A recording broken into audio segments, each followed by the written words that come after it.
Every guitar has a happy spot where it rings naturally. And it's a case per case basis. You can't just, paint in broad strokes. Welcome back to Celebrity Confessions, the show where we reveal the brutally honest opinions of the biggest names in music.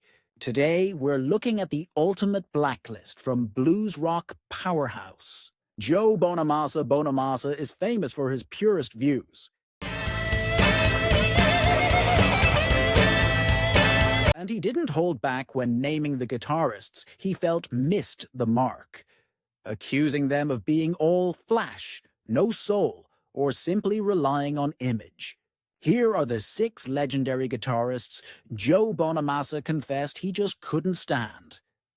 We start with the icon, Jimi Hendrix. Surprisingly, Bonamassa's harshest words weren't for Jimi himself, but for the cult and over-worship surrounding him.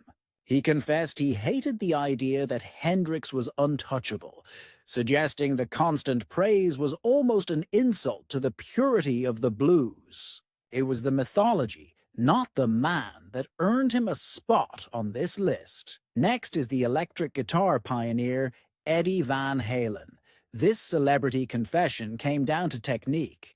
Bonamassa stated he disliked the entire era of sport guitar that Eddie inspired, where the focus shifted entirely to speed and complex tapping.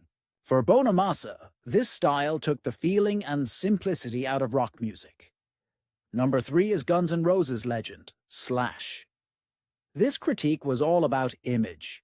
Bonamassa suggested that Slash's enduring fame was less about groundbreaking musical depth and more about the iconic top hat and leather jacket look. In Bonamassa's view, he was a blues rock player who leaned too heavily on his image rather than his technique.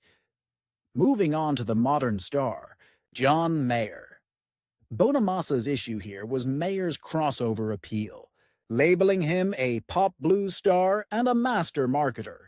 The confession implied that Mayer's polished sound and clean image were too safe and lacked the necessary grit and hardship that define true blues music.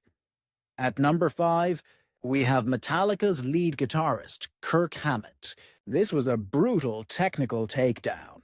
Bonamassa openly criticized Hammett's style, calling him technically sloppy. He argued that Hammett's tendency to rely on the wah pedal was a crutch that masked a lack of true precision in his playing. Finally, the king of shred, Yngwie Malmsteen. Yngwie embodies everything Bonamassa stands against. His core complaint, too fast for feeling.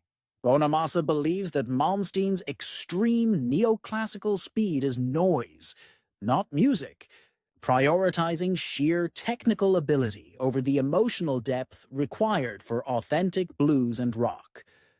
Whether you agree or disagree, those were the hard truths from Joe Bonamassa. A truly exclusive celebrity confession of the guitarists he felt strayed too far from the soul of rock. Thanks for watching.